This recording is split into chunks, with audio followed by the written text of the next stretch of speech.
Christopher Reeve has cast a shadow that has far exceeded the Supermen who have come before. You know, George Reeves, arguably the most famous up until that point, but it was a TV show. It was low budget. A lot of it was black and white. It only was going to survive for so long in terms of the pop culture awareness, versus this was a big budget movie that like had such a solid casting choice for these parts that could then become serialized, that could have sequels, that could be a thing that people would watch on Saturday mornings as they're growing up as kids, and would continue to set the tone for how they depicted Superman in later media. You know, this is, for a lot of the country, and certainly the world, this is the exposure to an actual vision of Superman that wasn't just a hand drawing. Welcome to Certain Point of View's Another Pass podcast. Be sure to subscribe, rate, and review on iTunes. Just go to certainpov.com. Hey everyone, welcome back to Another Pass podcast. I'm Casey Aiken, and as always, I am joined by my co-host, Sam Alisea. Hello! And today, we are kind of doing a crossover with my other show. Because oh my today, God. In the studio, we've got J. Mike Paulson. Oh my gosh. It feels so weird. What do I do? Yeah. And the reason that we are doing this crossover right now is because I was reading up on some movies and realized that Tyler Hoechlin, who plays Superman on Superman and Lois, has been in a bunch of stuff that I've seen and really liked. And I said, hey, Road to Perdition is a pretty good movie, and I thought that would be a lot of fun for us to talk about. And then I did some more research on it, and aside from the fact that it was an adaptation of an adaptation of an adaptation, every single step of the way, it was like a clear hit. It was a wonderful production that never had any flaws. Yeah, so we had to say, no, we're not going to talk about that movie. But this is a fifth episode, and we wanted to talk about a movie that had a triple production. And since we had J. Mike here, we figured let's talk about a movie that had a monumentally screwed up production that turned out to be kind of a trend-setting movie that has defined, honestly, the later half of the 20th century and everything of the 21st century. And that is the 1978 Superman movie. Superman! Gasp. Gasp! Yeah. Gasp out loud. Gasp in Spanish. Now, so for people who remember the earliest episodes of Men of Steel, this was actually episode 2 where we talked about the 1978 Superman movie. So I actually re-listened to that episode, which J. Mike, you and I were there, and so was Jeff Moonen, our co-host at large, Yeah. and it was a lot of fun kind of just talking about it in general. And I did some research at the time, and I was familiar with some of the production issues, but since then I've read up more about the production. I've read Larry Tye's book on the history of Superman. I've read excerpts from Superman versus Hollywood. I've ordered it, but I don't actually have a physical copy. And I've watched a lot of stuff about the making of Superman, and man, was this a fucked up production. Yeah. There are several. I think this week I watched 5 different behind the scenes movies that are cut into pieces on YouTube about this film. And they are all more batshit bananas than the one before I watched. Like, it was like YouTube was like, oh, we're going down this rabbit hole. May I suggest this But movie? wait, there's more. One of my favorite batshit like facts that came out in these movies was they were interviewing Marlon Brando, talking about his process and how, you know, he insists on having a general idea. He insisted on having a general idea of what his character was going to say, but not actually knowing the lines. And so he had the lines written on a cue card.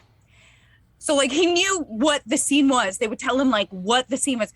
And then there was someone who was standing next to the camera who had to walk backwards holding the cue cards with his lines, because he thought only then could he give a fresh enough reading so that it would feel brand new to him and everyone else. And I was just like, you're on spinning things. You're making people walk backwards while you are.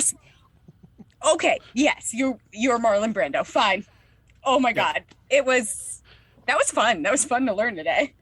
Yeah, Marlon Brando.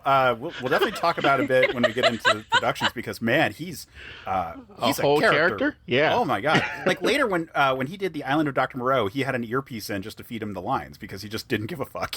Yeah. Wasn't he like he got paid a lot of money? Oh yeah. Like I think it was $4 million. yeah, which during that time, I mean, like now we hear about actors getting paid that all the time, but this is like 1977 when he signed on for this because it took forever to make. Right? So like that's a lot of freaking money and during that time. Like that is a lot. I'm not going to do a calculation to calculate for inflation, guys.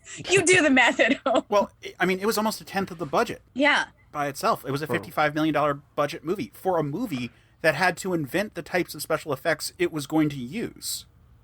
Like this is the era of the beginning of Hollywood blockbusters. All these things that we now take for granted. This was its infancy. Like early uses of blue screen, early uses of all these different types of techniques in terms of, I mean, the big stuff we'll talk about is the flying stuff. But like, this is a movie that had to like just like pull out every stop to make the production feel appropriate for a Superman movie, and they're still spending a tenth of the budget on their celebrities. Marlon Brando. Yeah, Yeah, mostly Marlon. Marlon Brando and Gene Hackman. Like those are the two big ones on this one. Yeah. So normally we talk with everyone being like, "What's your experience with these movies? What were your thoughts before you like started doing some research for these kind of fifth movies?" J. Mike, you and I actually did a full hour-long podcast talking about it before, and we're Superman podcasters, so we kind of have a different stance. Is that Sam, what you guys do? What? Yeah, I know. Maybe. Possibly. But Sam, what was your experience with this movie before doing this deep dive? Well, I watched it all the time on Channel 11. Like this is one of those movies that was always playing on network TV, right? I did realize as I rewatched it today that I did not remember most of the first half of it, which means that I probably did not pay attention to most of the beginning, which I get because like as a kid, right, that beginning part is fairly dry. Like I found myself just being like, get to my favorite line already. Like where are we? You know, you've got me, who's got you? Favorite line, right? So like that's where I want to get. And like 50 minutes in, that's when you finally get to Metropolis. Like I actually looked at the marker, like I was like, what? Yep. But you know, this is like pretty essential. Like this is an essential movie for any kid that grew up in the 80s and, you know, definitely the 80s, maybe the early 90s. But this movie was always like playing on TV. Superman 2 was playing on TV. This launched a franchise, right? And so there are like things that were like embedded into my memory, but it was just really funny because there really honestly there were only like bits and pieces, like small fragments of the beginning, meaning that I probably just ran around my apartment as a kid and then would stop and go, oh good, they're flying finally. That's probably what happened. But yeah, I mean, I think that like even to this day, I mean, I think Christopher Reeve is someone that I compare all my Supermans to. Like, you know, again, this is my first Superman, you know, as a kid, this was my first Superman. So I think like you kind of go, oh, is this person like as good a Clark as Christopher? Is he as good as Superman? Because it's two different roles, right? So you're kind of like, oh, it's, you know, so this is like, whether he's definitive for me or not, I don't know if that's the case, but I do feel like he is my marker, right? Like, I'm like, oh, like, this is like, and I think that's because he was my first real exposure to Superman as a child. I think that's fair. I think that Christopher Reeve has cast a shadow that has far exceeded the Supermen who have come before. You know, George Reeves, arguably the most famous up until that point, because who really thinks about the Kirk Allen serials outside of Superman nerds? Like, but the George Reeves show had sort of like set a tone, but it was a TV show. It was low budget. A lot of it was black and white. It only was going to survive for so long in terms of the pop culture awareness, versus this was a big budget movie that like had such a solid casting choice for these parts. that could then become serialized, that could have sequels, that could be a thing that people would watch on Saturday mornings as they're growing up as kids, and would continue to set the tone for how they depicted Superman in later media. Like now there's a comic book series running while we're recording this called Superman 78, which is just a fake sequel to the Superman movies, in the style of like Chris Reeve as Superman and Gene Hackman as Lex Luthor and so forth. Like, you know, this is, for a lot of the country and certainly the world, this is the exposure to an actual vision of Superman that wasn't just a hand drawing. So that makes a lot of sense. And I think that goes for a lot of people, especially because so much, like I said, came after it, harkened back to it. A lot of casting choices in later productions would be like, how does this compare to Chris Reeve, not just to Superman as a concept? So that people would try to make it kind of look like that. Superman Returns is like an attempt at doing a pseudo sequel with an actor that they're like, oh man, he looks like Chris Reeve. Not he looks like Superman. He looks like And you know, Brandon Routh I love, and he has gone on to do some cool stuff with the Superman property after that. But like that Superman Returns was like, yeah, let's do. We've got a guy who just looks like another guy. We can put him in a movie that's a pseudo sequel. Cool. Yeah, which is kind of not fair to him. But yeah. No, he got shortchanged by that. Yeah, he definitely did. I'm glad we all agree on that, because I felt really bad about that, actually. Yeah, that whole story was okay. Let's not get sidetracked, boys. We're not going too far on this. Because this movie is weird enough. I mean, for starters, the person who greenlit and produced this movie had never heard of Superman before. And then when he was convinced to do a Superman movie, he said, why don't we do two? And so... I mean, that's logical. I don't know what you're talking about, Case. If I'm going to do one, I might as well do two. Let's start with the beginning of this actual movie, because, oh my God, this is crazy. And we didn't really talk about it that much on the Man of Steel episode. No. Because I just wasn't as familiar with this part of the lore. Because like Sam, like what you said in terms of like, oh yeah, it takes a while to get going. It takes all those things. Like exactly my experience when I like rewatched it for that. I was like, oh wow, it takes 40 minutes before he's not young Clark Kent, before we see Christopher Reeve. Yeah. Well, I think here's the thing. I want to say this, especially for anyone who's younger, that the effects that you see in this film are astounding. And they're astounding for their time. And for those of us who were children when this came out, or, you know, we were children as it was playing on television, because maybe we weren't young enough, this was like a magic movie, like watching a person fly through the air the way that they had Christopher Reeves fly through the air was magic. The effects, watching Lois Lane get trapped in a car and watch it almost get crumbled, that's magic. And so like, I want to say that for any of the young listeners like a Steven who would be like, I don't know, Sam, like the effects now, like guys, what you can do with computers, amazing. But all the things that they did without computers in this movie. And so for us, in our psyches, what we remember is the flying. So as an adult, rewatching this, to go back to this very deep sci-fi weird feel of a beginning that's a little bit trippy. I dig it, but I was like, what now? But I didn't realize, like, I forgot that Marlon Brando was in this much of the movie. Like, I just remembered him as a floating head. Like, I remember the beginning. He's Zordon for Power Rangers? Yeah, I remember him, like, actually, when I saw Zordon, I was like, that's just Superman's dad. But I remember him, like, in the black suit in the beginning, like, talking. And I remembered him, like, holding the baby or like, you know, talking to his wife with the baby and placing the baby and like, you know, in the ship. And I remembered that. And I remember the baby being shot into the universe. I kind of remembered the growth thing in this, you know, thing. I don't think I did. And of course, him being found by his adopted parents. And then after that, just young Superman racing a train. And then I was in Metropolis. Yeah. Like, that's what I remember. Like, there's a whole section of movie that I did not sink in. Yeah, because, like, you know what? This time I rewatched it. I didn't pay attention to it the first time because I was like, oh, I remember this part. Marlon Brando talking to General Zod and them. And I was like, wait a second. this looks very familiar. I've seen this part before. And when General Zod started shouting, I was like, oh, that's where they got it from. Okay, I see what they did here. You still are an okay movie, but I see where you got it from. Man of Steel. Let's see what this happens. Can we talk about how unreasonable General Zod was at that moment? I mean, okay, like, I get it. You can be my second in command. This is not what the discussion's about, but I just want him to know, like, so it had to be unanimous, but he's going to blame this one person. And I know it's like the final vote, but still, like, shouldn't you be mad at everyone? And yes, I know they're going to die. And so I get it. But also, like, no, this is not a fair thing for you to say, sir, because you should be mad at everyone equally, not just me. And then you're going to offer me a job below you? Dude's crazy. Anyway, go on. He didn't even get to, like, we can rule it together. No, I know. You can rule under me as, like, my second in command.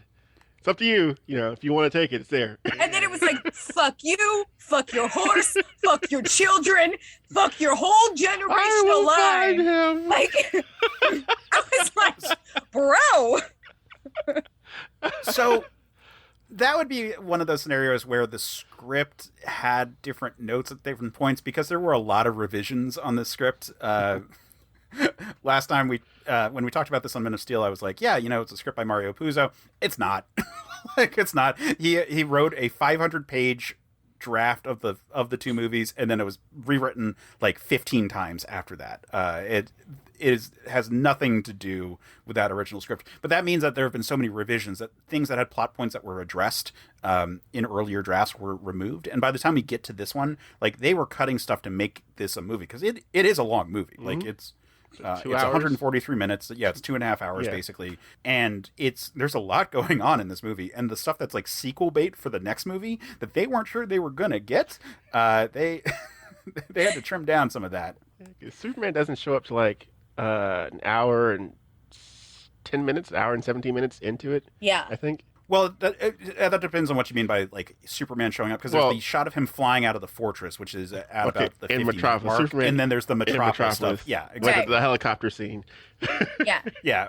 Clark shows up a little before that, but I mean, right. But either way, it takes 45 minutes before the lead actor is actually on screen. Yeah. Because it's just crazy, and you know, like, some of that is the style of the time. Like, movies were a little bit more slower paced in earlier days. Mm-hmm. And some of that was an adherence to the sort of the structure of doing a Superman property. Like, there is no Superman thing that doesn't open with the origin and like talk about the planet and try to like convey some of those details there. Like, that's just how they do Superman stuff. The 3-part opening for the animated series was like, all right, yeah, we're going to do a whole episode on Krypton, and then a whole episode of Young Clark, and then at the very end of that episode, is this where the trope started? Like, because like every superhero movie after this, like everyone always starts with like the beginning. I think there's some some actual backlash on that one, although not so much for Batman. And Batman has never started with the origin. Batman always does the origin later on to sort of set it up, and that goes back to the comics too. It's like this weird element of like how they structure the narratives. Batman is always in media res; he's always there as a crime fighter, and then you find out his origin mid-story. Whereas Superman, we always open with, we're on Krypton, here's Jor-El, we're putting him in the rocket. Uncle Ben. I mean, listen, Batman's a moody bitch. He's got to be different. Like, he's just he's got to be the that one person who's causing all the confusion. Yeah. Of course. Yeah. Well, and that would be its own thing. Like, he's got real issues, all right? He's got real issues.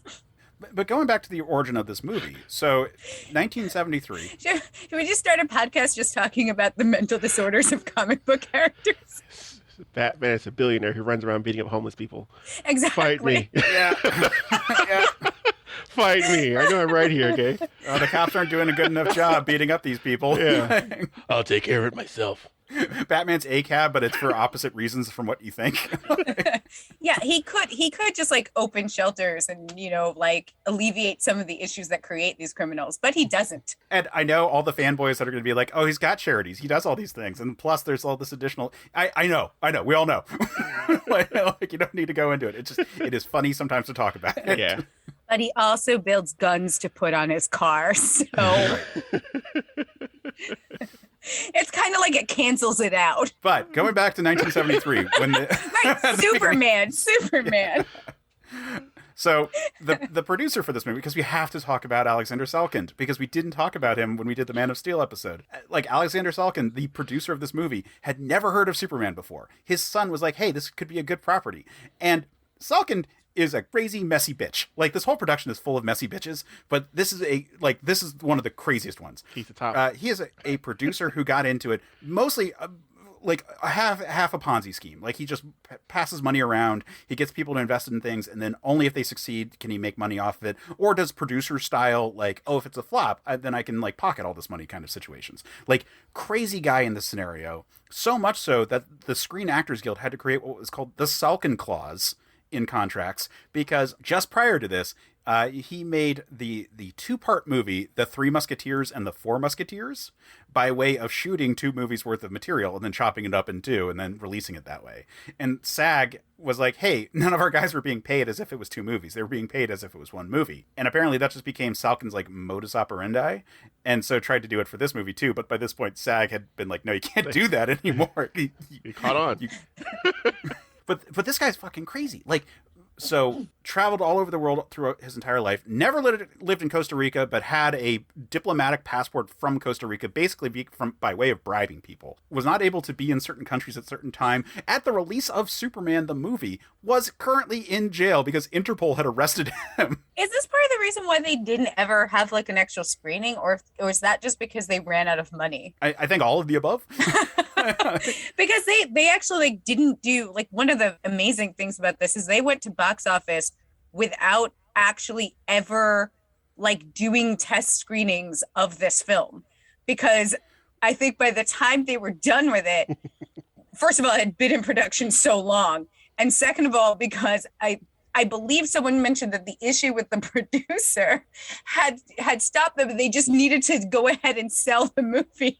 Yeah, so there was like a couple things that happened there. For one thing, Salkind was really nervous about Donner getting a negative of the cut of the movie, because he didn't want it to be released without him controlling it. And he was holding it as leverage as long as he could for his contract to squeeze out more money from Warner Brothers, basically. It was just this, again, it's a Ponzi scheme of a movie, which the fact that they made a good movie makes it even more insane. There were so many ways this could have gone bad.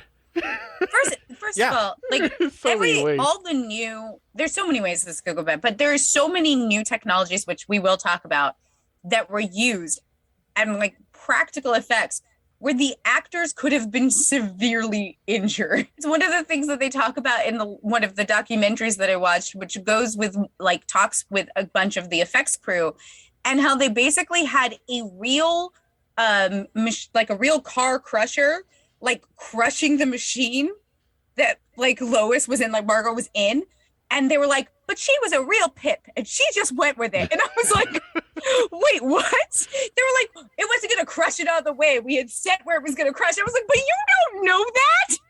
This woman was inside of there. Well, to be fair, she couldn't see how bad it could potentially get, because they insisted that she not wear her contacts or glasses on set, because it gave her a certain wide-eyed glare as she walked around that looked better for Lois Lane. Am I gonna die? No, you're dying. Superman will save you. It's fine. You're fine.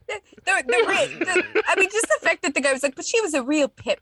It was really simple. She was so brave. She was scrappy. And I was like, no, that's not scrappy. That's just like wanting to keep a job. Oh, yeah, because she and Chris Reeve, who were our 2 main characters, were unknowns at the time. So, like, they didn't have any sort of arguing power, although they did sue the Salkinds, as did just about everyone in the cast at various points, because checks kept bouncing or being delayed. Money was just moving around like crazy. It was nuts. And part of this was that, again, it was kind of a producer-style scheme to gather a lot of money. That's why an early investment that they did was they hired Mario Puzo to write this 500-page screenplay that was supposed to be 2 movies worth of script, and that they could then advertise being like, hey, we've got Mario Puzo, the writer of The Godfather. And he wrote this like campy bit because he doesn't give a fuck about superheroes. And they could use it, and they would hire planes to fly over Cannes with banners like saying like Salkind, Superman, Puzo, and like trying to advertise that like, yeah, we've got, this famous writer, and we're going to put this production together. And like, this is why they were all about getting big names. And at first they couldn't get anyone for Superman because like, man, the list of people who they looked at for Superman was crazy. Yeah. Robert Redford, Burt Reynolds, Robert Redford's probably the best one in that list. Paul Newman was offered the role. And there was like a dream list that was never like offered the role, but like that Alexander Salkind wrote, where he wanted Muhammad Ali. Yeah. Like, yeah, I mean, it's like it wasn't Muhammad Ali offered, was on that but list. yeah. Arnold Schwarzenegger was on that list. They met with Sylvester Stallone. Wasn't Clint Eastwood also, like, even though he was on the older side, and like James Caan? James Caan would have actually probably been pretty good at for that one. Yeah, Robert Redford, Superman. Yeah. Yeah. Mm-hmm. Yeah, Redford probably would be the best in that list. But part of the problem is that like you'd have to be Superman. Like, how do you have someone be like this big physical force and also be behind all these special effects? The uncanny valley kicks in extra when you already know the person you're looking at. Mm-hmm. Yeah. Like if you can recognize them, like you can see that they are a human that is being held up in weird strings and like harness apparatus. That just is like. It's kind of crazy to think about that they lucked out and found anyone who could do the part. But for a while they were like, yeah, let's get a big celebrity to be Superman. And when they realized they couldn't, they were like, all right, well, what about other parts? Can we fill it out with other people? And so the big linchpin on that was getting Marlon Brando, who was just wanted the money. Like, he didn't read the script until they were actually shooting the movie. And it was only then when he finally was like, oh, this might not be bad. Yeah. And honestly, did he read the script or did they just tell him about it and then he read cue cards? Because that's what he admitted to. Well, knowing his lines is different. But Marlon Brando was the clincher in terms of actually getting casting like that, because then Gene Hackman agreed to do it because Marlon Brando was attached to it. How much money am I making? All right, I'll pay attention. But they didn't want a big name director, and they looked at a whole bunch of people, including Steven Spielberg, which I think would be the most interesting director that was on that list. But they were like, I don't know about this shark movie he's doing. Let's see how that turns out. And then once Jaws came out and was a huge hit, he was too expensive for them, and so they moved on. Yeah. But he was all about it before Jaws came out. He was like really into the idea of doing this movie, so they say. I mean, yeah, anything could be true. Yeah, exactly. But that's a really interesting one to think about. Hey, could you imagine a Steven Spielberg Superman? Yeah. It'd be amazing. I mean, certainly interesting stuff. But they bounced around to different directors until they ultimately got Guy Hamilton, who was set to direct the movie. And it's like, all right, cool, we're going into production. And then it turned out that they were going to shoot in Italy. And it turned out that there was a warrant for Marlon Brando's arrest in Italy. So they were like, guess we can't do it there. I think it was one of the movies he had worked on before was like declared like indecency or smut or something to that effect, and so it was like kind of like a more forgivable one, but like, I mean, that feels right. Honestly, it's not really shocking when you say like Marlon Brando had some sort of warrant for arrest. Honestly. Oh yeah. The cavalcade of fuck-ups that are involved in this movie is just incredible. So they had to move the shoot from Italy to England, and Guy Hamilton couldn't be in England for more than 60 days out of the year, otherwise he'd be in jail for tax fraud. Wow. So they lost their director, and then they were looking to figure out who was the best director that they could get, and they had a couple of choices, and they settled on Richard Donner. He had just had The Omen come out, so he was doing pretty well in terms of like being a rising star, and they called him up, and infamously Donner claims that he was on the toilet at the time when he got the offer, and so he gets the phone call, and it's, my name is Alexander Salkind, do you know who I am? And he's like, no, I have no idea who you are. He's like, I'm a big Hollywood producer. Sure, I'm making Superman. I'm going to give you $1 million if you can direct it. And he was like, oh, okay. And within an hour, a courier had arrived with the script, and Donner looked at it and was like, I can't make this movie. This is terrible. And then he lived the rest of his life just making this movie for like the next 2 years. No, because in one of the interviews, right? They're interviewing what's her name, Lois, Margot, and they're interviewing her, and she's just like, yeah, when we were shooting in London, it was really terrible. You know, you would you'd go out to the location and it was about 45 minutes away from where we were staying. And then you get driven back and like maybe you would sleep maybe 40 minutes and you'd come back and Donner was still awake. He hadn't left set. And I'm like, makes it even more dangerous that your director just sleep deprived. Like, she's like, but he found a way to make us all feel more energized. And I was like, was he on uppers? I can't prove it, and that's on speculation. But I just want you to tell you guys that she stated that he still had so much energy and that he gave her the energy that she needed to keep going. Yeah, well, I mean, it was a brutal production in general, and like every step of the way had been kind of crazy. So like Donner, hating the script, called up his friend Tom Mankiewicz, who doesn't even get a writing credit on most of the sites. Like if you look at Wikipedia, he's not on there. Let me check IMDb right now because I'm kind of curious. Yeah, so Tom Mankiewicz didn't even get credit as screenplay. So like if you look on IMDb, he's not even listed. It's all the other writers who did the myriad drafts before that. But Donner was like to talk to his friend and was like, can we make this work? And came back to Salkind, who was like, no, the script's perfect. We don't need it. Any rewrites. He's like, no, the script is not perfect. It is terrible. This is going to be an awful movie. And Donner became convinced that he had to work on this movie because they were going to destroy Superman. And he was like someone who grew up loving Superman, and so put the energy into it.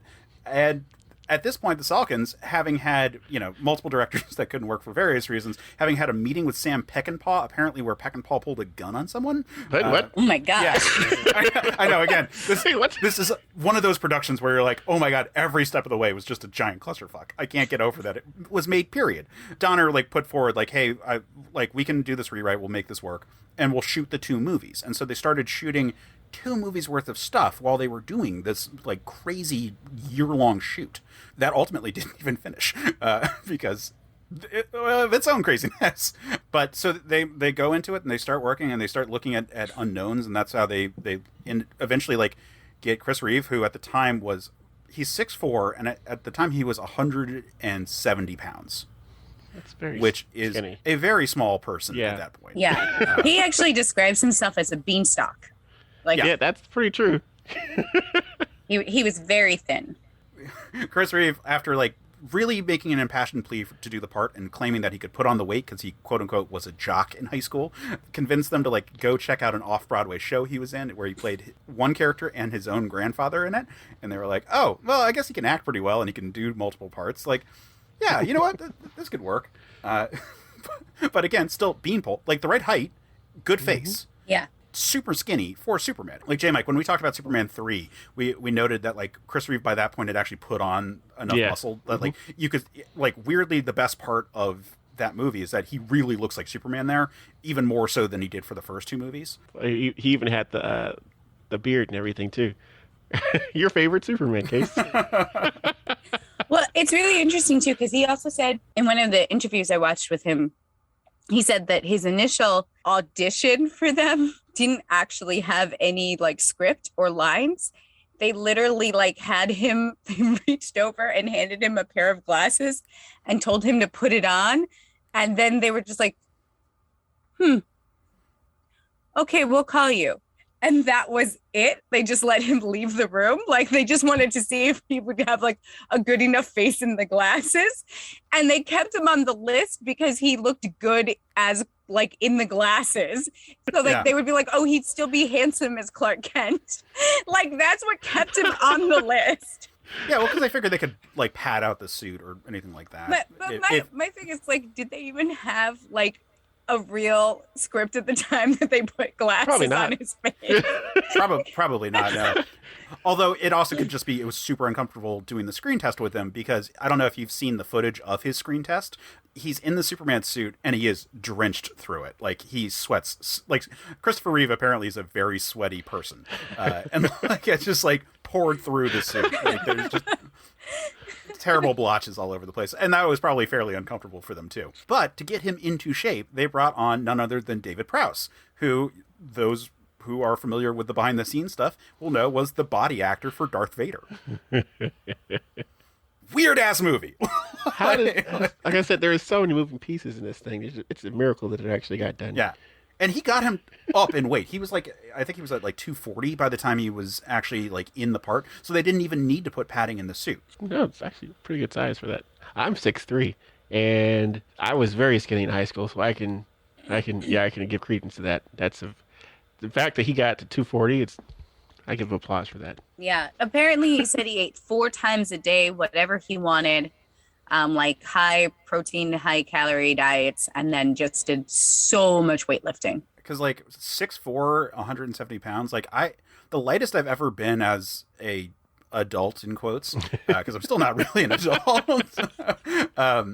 was I was at 165 when I was like 22, and people would talk to me who had never known me before or really after, and they'd be like, "You look unhealthily skinny," and I'm 5'9", like I'm not that tall. Like, so to be 6'4" and that skinny is insane. Yeah. Yeah, crazy to think about that. So he built up and he actually got that pause was all of us imagining what that would like. That's very skinny. That's very skinny. We were like, we were all traumatized in that moment. And he was an unknown actor, so it's not like he was doing great, but his dad was a Princeton professor of theater, and like, so it's not like he's a starving actor in the romanticized sense. He got to play Audrey Hepburn's grandson on like in some play, so it wasn't like he wasn't working. Right. Supposedly, when he called his dad to tell him that he got the part of Superman, his dad was like, "Man and Superman, the George Bernard Shaw play, great." Awkward. No, Dad, not that one. The comic book superhero. Oh, son. No, it's much more than that, Dad.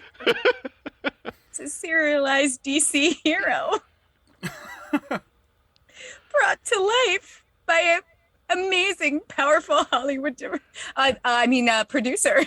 It's not a Ponzi scheme at all. Yeah, it's crazy to think, like, so this was 78, so this is exactly 40 years after the character came out. There are people at this point who never really dealt with Superman. Like, anyone who was, like, over 12 may have, like, actually been able to avoid it somewhat. I mean, obviously, there's all the stories about, like, in World War II, them sending Superman comics to the troops, and, like, there's the radio show, there's, like, there's a lot of media. Mm-hmm. Right. But, like, Salkin was, like, in his, like, 50s at this point, and, like, was a refugee during World War II because he was Jewish in Europe. Like, that was, he just never dealt with that because he's like, I don't have time for that shit. Yeah. Pop culture? What? I don't give a fuck. Like, I'm running from Nazis. I've been fighting for my life. Thank you. And now that I have survived, I am going to steal every dime that I can. Crazy guy. His dad. So they were Russian Jews. They fled to South America initially. So his dad's name is Mikhail Salkind, and then changed his name professionally to Miguel Salkind. I mean, you gotta do what you gotta do. But yeah, so then we're actually getting into the production of this movie, and like we've alluded to several times, they found a Superman. They found a Lois Lane, who, like I said, Margot Kidder was this kind of unknown, but she had the right verve, and apparently she was very clumsy when she walked in for the audition, and they were like, "Oh, we love that character detail," and decided to sort of exacerbate that, like being very strong-willed, but at the same time human. I guess it's the scenario of like how do you humanize like your adorable girl in a movie? It's like, oh, you make them like a little bit clumsy in a way that like sort of makes them endearing and not like too strong as a woman. Like, yeah. I mean, she's got to walk into desks sometimes while she's making decisions. Yeah. Yeah. Partially because you're not letting her wear glasses. I mean. Exactly. Yeah. It started off as an accident because she scratched her eye when she was trying to put her contacts in. And then they were like, no, that was the best take. And then that just became the set policy. Oh, Hollywood. Yeah. Crazy shit. Yeah. And then they go into making this movie, and they had to do all this stuff to make it work, because the thing is, doing a Superman movie now doesn't sound insane. Superhero movies don't sound insane, but at the time there wasn't like CGI was not a thing you could just do. How are you going to make people fly without it looking like they're attached to strings? Like, remember, Star Wars is the big movie that revolutionized the concept of green screen and using a camera moving around a static image to emulate flying. And that came out in 1977. Yeah. Like, so all of our concepts of how you film something flying didn't exist when they were making this movie. So I found some cool stuff that they did for this one. So obviously there's some shots where it's just like they are using trick photography to make a character look suspended.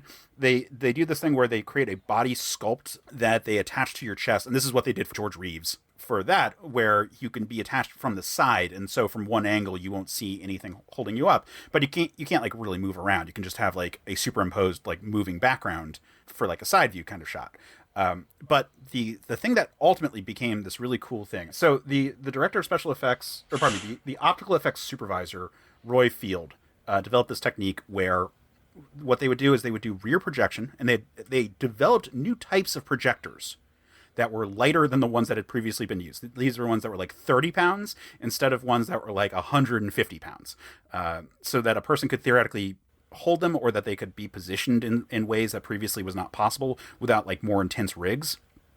So they would do rear projection, setting up a background that Superman would be up against, and the way that they would then make it work is that they would project the image of the flying background, but the projector itself was affixed to zoom lenses the same way that the cameras were, and in tandem they would zoom and change the angles of things to make it emulate the effect of flight, as if like so that the background would move in tandem with the way that the main character wasn't, to give this illusion of the character flying. So like when he flies into the camera, all they're doing is actually just zooming in on Chris Reeve, and then the background they're actually zooming out on. So they're doing all this like trick photography to create these like kind of simulations there. It's like really cool stuff. Yeah, yeah. It's so cool. They basically, their biggest challenge, just to add to what Case is saying, their biggest challenge with all of these things that they had to do was to use as many different techniques as they had and try to mash them together to create the effects that they wanted to. And so this is like a brilliant way of taking two things that you already kind of know how to do, right? And that is being done, and then mashing them together and coming up with like slightly new technologies or slightly new ways to kind of move these lenses around so that you're like creating something new out of something you have. Like, it is astonishing because all of these in their own way, like, yes, some of them are camera, but it's all very like practical. Like, people had to figure this shit out. Like, in fact, in one of the movies I was watching, they were talking about, because at one point they had like a wooden Superman that they used for like tests and that kind of thing when they were working on the camera tricks. And they were talking about it, and they show a clip of them testing, and someone wrote on the screen board, "Another damn test." Like, it wasn't even a number of a test. That was all it said, was "another damn test."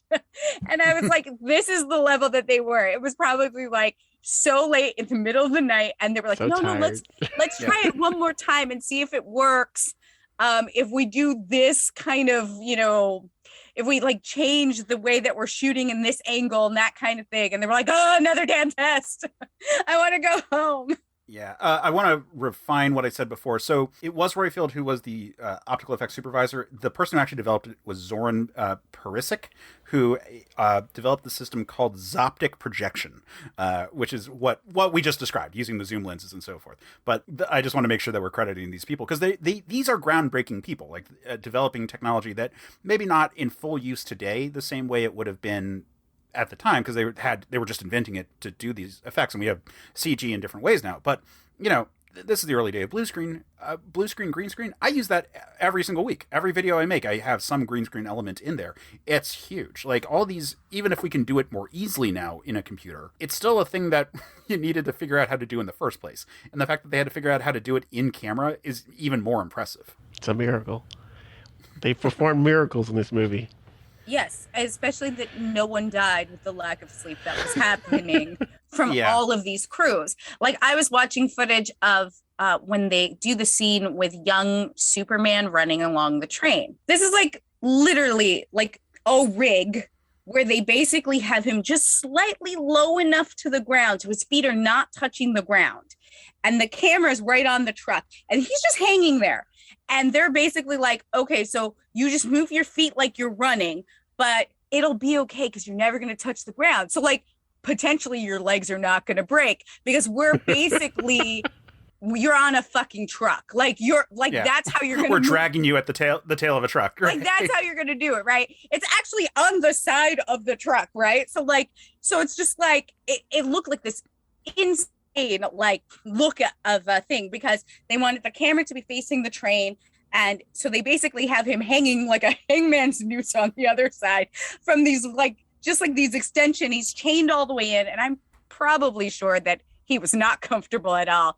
And he's just really honestly inches from the ground. And then they're basically like, action. And he's just got to pretend that he's running. I mean, he's really running, but he's suspended in the air, kind of hoping that nothing happens to the truck. And one of the people who were on the set was talking about how they had to survey the area that they were on, because they were on a grassy part, and they wanted to make sure that they didn't hit any bumps because they were afraid that if the rig tipped over, because it was a little top heavy, because he was hanging off the side, that if it went the other way, that the whole the camera and everything would just tumble onto this person.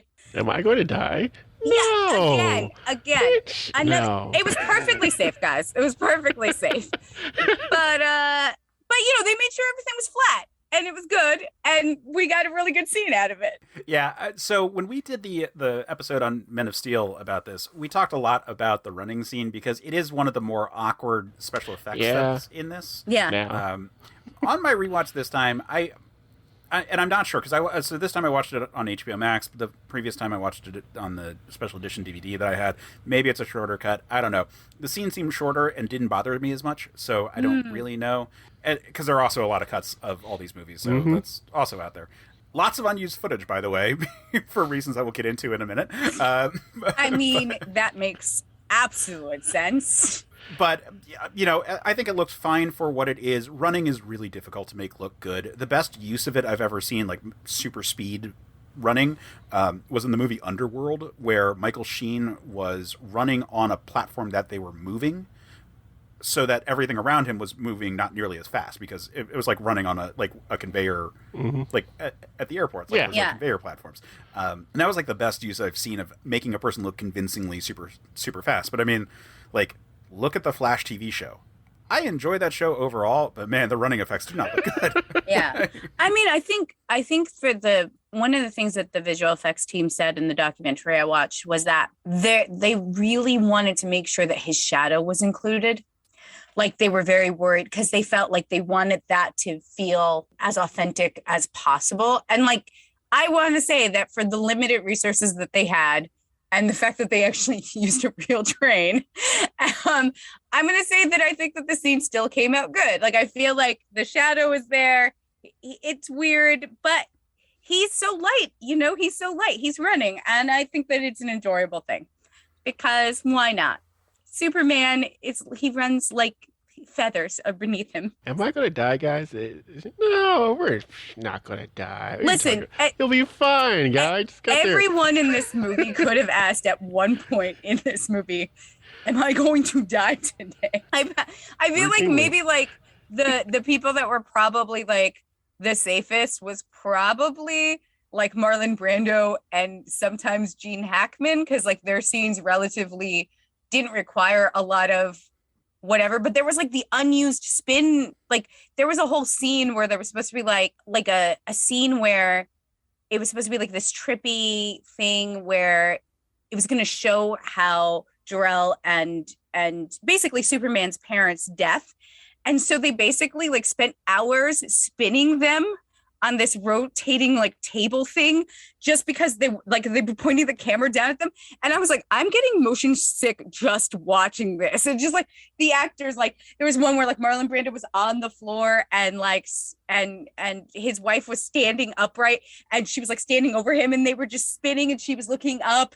And then there was another where she was laying down, and Marlon Brando was standing over. And there was several of these spinning disc scenes, because I guess they wanted to show what was happening to them as Krypton was ripped apart, and this was going to be one of the things that they used. And then they never used it. So for motion sickness factor, I say that was the one time that Marlon Brando could have been am I going to die today? But mostly it was just his cue card guy. Yeah. Well, Brando probably would have been on the horn for some money because the suits that they wore in the Krypton stuff apparently could not be touched by human hands. Like, they were these really reflective materials that if you touched with your fingertips, the oils from your skin would, like, destroy it. It was Okay, well, I take it back. Everyone wearing those possibly should have asked, am I going to die 5 years from now? Not today, but 5 years from now. Yeah. So I think this is a good moment for us to sort of shift into talking about the movie itself and what actually came of it in terms of the movie. Because we mentioned it's a little on the long side. It's a little slow by some standards. But, you know, all those rewrites and so forth that went into it, all these production hurdles, you know, a thing I find really impressive looking at it is that there is very clearly an attempt to shoot each scene as if it is the type of scene you're trying to tell, as opposed to one coherent movie. Like, Krypton looks like weird, crazy 1970s psychedelics. Like, all the characters have, like, Tron costumes so that they can be walking around and, like, reflective as crap and, like, looking like nothing from this world. The actual look of Krypton was codified here in a way that has been influential ever since by having this, like, sort of weird crystalline structure design to it, which crazy shit. I heard they had one of the gentlemen who actually worked on Star Wars work on that set specifically. Makes sense because it's kind of very Hoth-like. Before Hoth, yeah. Yeah. Yeah. He was just like, I'm just going to reuse this ice planet. Thanks. Yeah, nobody's going to use this anymore. I'm just going to take this over here. We've already shot our Superman. Yeah. Krypton is destroyed. We can't go back to Krypton, so we can use it for a different world. Reuse the things you'd have. And rewatching it, I was thinking about the point I made before. The style of Krypton being this cold, dead world is really first introduced here. It's not a thing in earlier Superman mythos. Like, Krypton blowing up was a tragedy because it was an advanced society of wonderful people. And they hadn't really done a look of this sort of like civilization on the end of its life cycle the same way. You know, I made a comparison last time to the Nightland, where it is a world that is on the edge of even the natural resources, preserving it, but they're like clinging to it all because they are advanced enough and have some desires, but they are kind of just also lying to the people, being like, yeah, the world's not going to end soon. Like, we're smart enough to keep going. Are we going to die? No. You guys are totally safe here. No, it's fine, guys. There's a reality TV. The Bachelor is back. Sorry, guys. Well, and this movie came out at the beginning of our concerns about things like global warming, about things like environmental damage, like the idea that pollution was fucking up our world. The 70s is where we first start talking about it. You know, the EPA is established only like 2 years before that. So this is an era where people are actually starting to think about, like, oh, can we destroy our world? Like, is it our fault, potentially? Which, you know, I would argue was never thought of an earlier Superman property, but this at least creates the scenario where, if at the very least it feels like the society as a whole is sticking their ears or like their fingers in their ears to like and go la la la and ignoring it, as opposed to, oh, it's just a big surprise. You know, like that was kind of the big thing of earlier stuff where it's just like, oh yeah, there's some earthquakes, but like, who would think that this world would just like explode at random? And in this, it's like, oh, well, you know, we do have advanced technology. We are kind of being shifted off of our axis. Like, the planet is no longer is in a decaying orbit, getting closer and closer to the sun, and that's going to blow us, or like cause us to blow up. This is where those ideas are first coming in, and would then influence things like John Byrne's Man of Steel run, and like influence the animated series and all the things that would come after that. Yeah, because like I think it switches back and forth between those two storylines. Because like I forget which movies and which TV shows have, because the animated series has the earthquakes popping up everywhere, and I forget which other property has like them mining the core of the planet. And I never remember which one is the second one. Mining the core of the planet, I can't think of specific ones, but like those are discussed like as a thing that they're doing all the time now. It's all sort of become part of this like larger like, oh yeah, the Kryptonians kind of fucked up their world in a way that, again, just wasn't part of the earlier stuff. The earlier stuff was just like, oh yeah, it blew up. Oops. Only one person was smart enough to see that coming, but no one else could have possibly imagined it. And he didn't tell no one. Well, that's because the council said, don't tell anyone or otherwise we'll arrest you. Are you accusing me of treason? No. No, just don't tell anybody. And we won't have keep your mouth shut. But of course, in the Krypton scenes, we do get the setup for Zod and for the super criminals, and that was because they were trying to make two movies at the same time. So there is that's the biggest spot where we're getting that. Like, there's a lot of Marlon Brando stuff shot there, as Jor-El. There's all the stuff with Zod. It's all the sequel bait. And the original ending of the movie was supposed to be one of the rockets Superman was going to deflect into space, and that was going to free them from the Phantom Zone. But that part didn't really happen. We get the Smallville stuff. It looks like a Norman Rockwell painting. It doesn't look like what a period appropriate, like late 50s, early 60s kind of era would be. It looks more like pre-World War II. Yeah. This movie is very all over the place with its, like, I remember, so when I was watching this, this first time as an adult, well, again, I use that term lightly. I pay bills, so I guess I'm an adult. So I think that's like the general, like line now, right? Like the low bar. Yeah. Do you pay bills? Yeah. Okay. You're an adult. I was like, really, I don't know, maybe it's because I watched this on TV a lot, because I could see like Channel 11 or like TBS or any of those channels like cutting this off. Like, I didn't remember the comic book opening, like when they were like, they opened up and it was like, in the 1930s, a new hero, da da da da da. And then like you're on Krypton. It's okay that Krypton feels different, right? But then you go to Smallville, and it kind of feels, again, like you said, like pre-World War II, like it feels like, like very like, and then you get to Metropolis and you get people that are definitely using 70s slang. And it's like, I'm confused.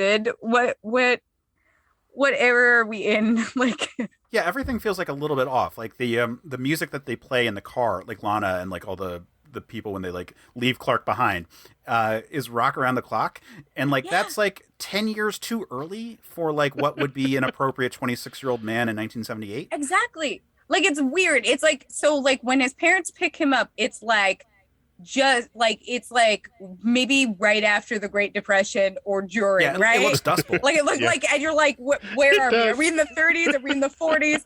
Right. And then when he's like in high school, it's like everyone's going to the sock hop and it's like the mid 50s.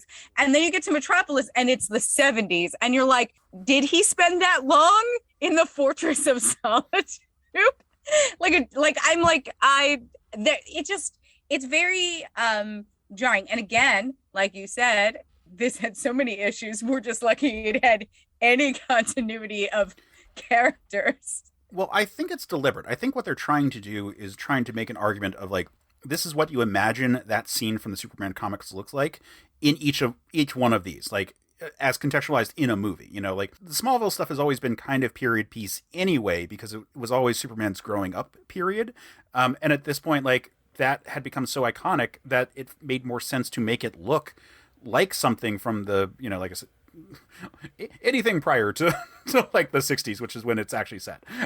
It wouldn't make sense for them to have like access to, well, definitely not computers, but this is also a little on the early side for that. Yeah, I was like, yeah, I'm not sure where I was going to, what I was going to say next immediately, because like they don't explicitly say that Clark had an outhouse, but he probably had an outhouse. He probably didn't have plumbing at the Kent farm. Yeah.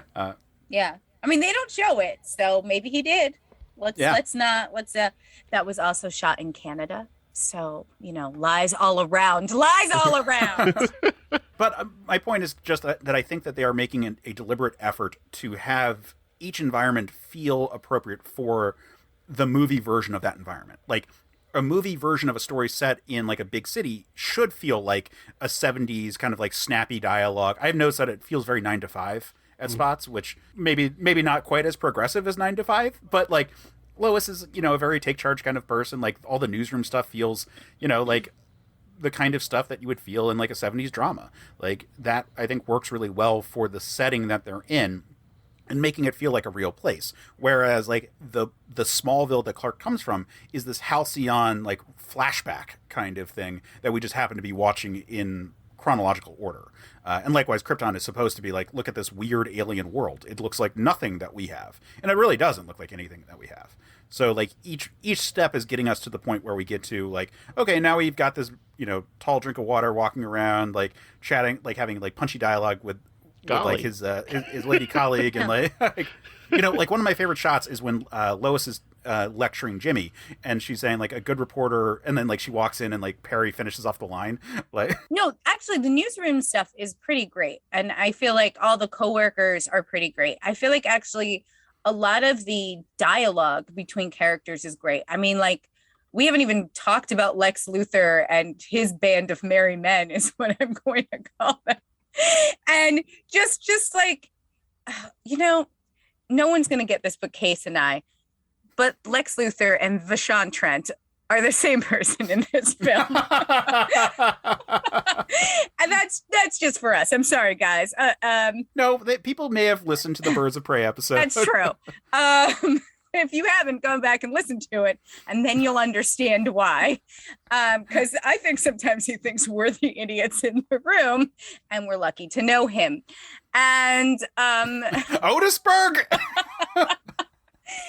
But I have to say that the film, you're right, that the film, even if from a practical, even a truthful sense, because they kept saying that in the documentaries, that they were like, they wanted this to feel as truthful as possible. It may fall short, like if you're actually looking for like real continuity of timeline, but it does look the way you think Superman should look, like in terms of like the different eras of what, like how long Superman has been around, and like dragging the character into this modern era by the time you get to Metropolis. So I understand what you're saying, and I agree with you, but it still annoyed me.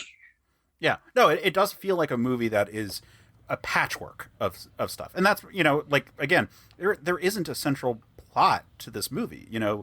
On the Men of Steel episode, I kept talking about how, like, it's weird that Clark's not investigating Lex. Like, he's not on that beat. It's Lois is investigating a separate thing that leads her to Lex, but it's like weird that he's an investigative reporter. You would put him in some way that his secret identity has him clash with Luthor also, from a modern screenwriting perspective, and they don't do that. Like, yeah. It's more this like baiting between the characters. Actually, in a lot of ways, Superman is the supporting character to Lois Lane in this film, because she's the one that's really like, because his main motivation is, where is Lois?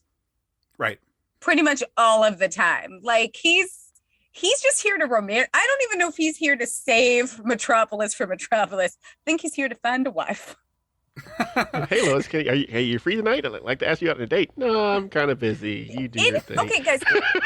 Seen from a modern lens, isn't it a little bit weird? I mean, just like a tiny bit weird that he like has a date as Clark Kent, and then he like doesn't show up as Clark, but shows up as Superman. It's like, oh, do you have plans? And she's like, no.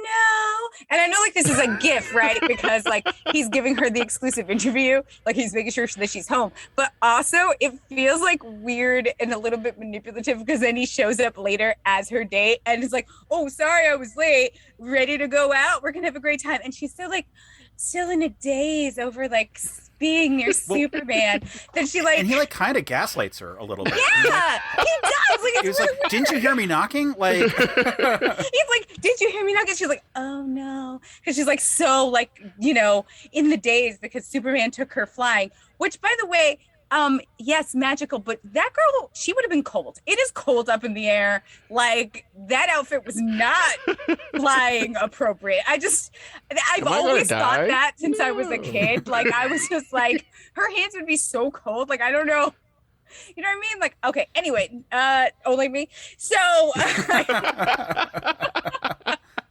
these are things that I've thought since I was like 8. So I'm so glad that I get to verbally vomit this to all of you now. And like, but like, he like shows up and he's just like, oh, and then like when she like goes in her room to get her purse, like he like takes off his glasses and like you think he's gonna like, be straight with her. And like, he just can't do it. He just puts it back on. And that's fine, but he's still like really pleased at how like giddy she is to be around Superman. Instead of the fact that like, no, bro, the person that you're gonna have to live as is you. Like, this is a weird kink, Superman. Like, I'm not sure. like, seen from an adult perspective, I'm not sure that this is the route you want to go in. Like, this seems unhealthy and toxic behavior. I'm fine now. It's always like the Superman Lois like relationship is a tough one to make work because for that reason, like honestly, Clark Kent should be the one to win her, and win is even sounds like kind of like a like woman as prize scenario. Hey, Sam Wilson. We've got that T-shirt, by the way, if anyone wants it. You can find it at certainpov.com. Like that is always a problem with that dynamic, which is why I think works that have tried to sort of explore the characters more recently have done the right thing and like leaned towards them already being together. Like, it's a thing I really like about Superman and Lois. Like, they've gotten past that point. Like, that initial flirtation should happen if you're doing the big story from start to finish. But there are some difficult aspects of the trope that you kind of need to either move past or put forth a convincing argument for why they're there in the first place. And, you know, a lot of people have written really good stories kind of exploring like the secret identity of superheroes and how that affects romance. But, you know, this is just doing the front side of it, and it's early enough in terms of like adaptations of it all. Yeah, it's a little gaslighty still. It's like still like there's a little bit of cringe. Okay, now second thing that was a little cringe. Lex Luthor's love, his hostage, his female companion, Miss Texmacher. When she saves Superman, before she saves him, she kisses him. And when he's finally free of it, he said, "Why did you kiss me first?" And she said, "Because I thought you wouldn't let me do it after I released you." Yep. Guys, that's not okay. Yeah, it's not consent. And then she's like, "Why can't I fall for a nice person?" And we'd be like, "Because you fucking sexually assaulted him. You're not a nice person." Why don't the good ones ever go for me? Because you just... I wonder why. Possibly because like your boyfriend was like, "Hey, I'm gonna blow up a bunch of things," and you were like, "Okay." Yeah, she doesn't care about any of that except her mom. She wants it. Yeah. Yeah, she makes Superman promise to go save her mom first. Right. Yeah. As opposed to all of California. Yeah. Well, I mean, her mom does live in Hoboken. I guess we want to save Hoboken, and this is coming from a New Yorker. I know, Jersey, whatever. But you know, like, I feel like Hoboken's done some nice things some of the times, and I don't think they deserve to die. So no one should die. Yeah. Like, it's I'm just saying, no. Yeah, no, and like he's also not saying like, oh, but more people live over here versus over here, because like, you know, the California one was going to hit the fault and destroy everyone there, versus like the other one would just be like blow up a city, Hackensack, and like, you know, it's going to be gone and like whatever. But like Superman's not saying, oh, but the needs of the many right there. He's like, right. No, but Jimmy and Lois. Yeah. Like it is an emotional battle for him. So yeah. Also, Lex Luthor is right about real estate in New York. Just want to back him up on that. They do have a great address, even if it's subterranean, and you have to 200 enter feet below ground. You have to enter by the subway in a secret passage. Listen, this Lex Luthor, he's brilliant. He's wonderful. Kudos. Yeah, I mean, like, from the real estate perspective, aside from, like, you know, the actual science on, like, what would happen to the coast if it, like, were to occur, like, it wouldn't be, like, a place that you could, like... Oh, yeah, no, his evil plots have no bearing on my stating that he's brilliant. It's all real estate related. That's true. Yeah, I mean, it's certainly at least an interesting supervillain plot, like, for him to do, and, like, he's got a cool base, and he's a lot of good plans. He does exploit his female associate to get everyone to, like, when they like stop the missile convoy, yeah. And it's like, oh, they should all give mouth to mouth. What the fuck? yeah. No, but he is a bad guy. So, and also he does come up with a good plan with the high frequency to reach Superman. So I would say that there is like a level of intelligence. I feel like there could also be like just a whole podcast ranking different level of intelligence of Lex Luthor's versions. But the Luthor cast. Yeah, Luthor cast. But I would say that I'm gonna put him like in a top high median range. Like he's not like in the top 5, but he's definitely smart. Like he had a way to reach just Superman that I thought was like, oh, that's yeah. I did feel bad for all those dogs that were also annoyed by the sound. And who were very confused by the message for Superman once he started to talk. Who's Superman, and who's talking to me? Who's Superman? And am I a good boy? That's what I need to know. Secretly, this was actually a crypto movie, and we were just building towards that. I mean, honestly, that's the only thing that could have made this movie better. Let's talk about Gene Hackman for a second, since we're talking Luthor stuff. So he was the second big name that they brought on because he heard how much money Marlon Brando was getting, and he was like, "Shit, they're giving that much money? Like, yeah, I'll do this part." Some people complain about him not being bald throughout this whole movie. On the one hand, we are not getting like the proper bald Lex Luthor, and I would like if in all future stuff he was appropriately bald, like Superman 2 stuff. But in this movie, I was okay with him wearing a wig for the majority of it because he is very vain, and I think that's a good character trait for him. Like, he does come off as like a good antithesis of Superman. Like, he's got a cool lair like Superman, but it's like underground, and it's kind of a stolen one as opposed to one. I was about to say like a more noble one, like the one he inherited from his father, which is like a Yes. I don't know if that's any good. May I ask, why is it just like a preference for bald men, or is is there a reason why you feel like you need your Lex to not have hair? Just from a standpoint of being comics accurate, Yeah. Like, and I realize that that's not like. Look, I get that, like, hair color choices, all these things, but bald is easy to do. Like, I was going to say that I was going to joke that you feel that bald representation matters, but but no, I don't. That's what I have. So many things wrong with me in general, but like physically, but like bald, not my issue. That's like the one thing I've got going. Well, I mean, like, I just like, for me, like, I guess the only time hair matters to me is like when it's a real like texture issue.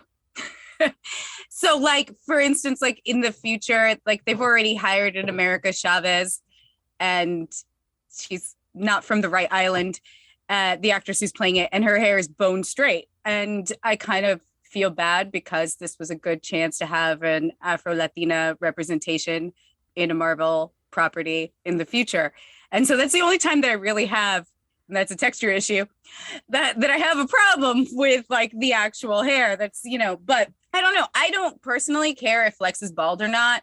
Like, I feel like they look like a Lex that's bald looks a little shark-like, and that makes me happy? Yes. But like, as long as Lex always looks impeccably dressed and is always like vain, I'm fine with Lex having hair. But that hair better be like the most amazingly coiffed hair. Golden locks. Like it's got to be like, no, like Fabio. Like, even if it's, well, I don't know if I'd go Fabio. But I mean, like, but it should look sleek at all times, because I feel like Lex has to give you that sense of very neat and put together. I like him bald personally, and I know that I just made fun of you, because I feel like if you commit a crime, your hair can be held as evidence, DNA evidence. So if you're bald, you leave less behind. But, and I feel like Lex is just that kind of smart. And I also feel like he could be a germaphobe.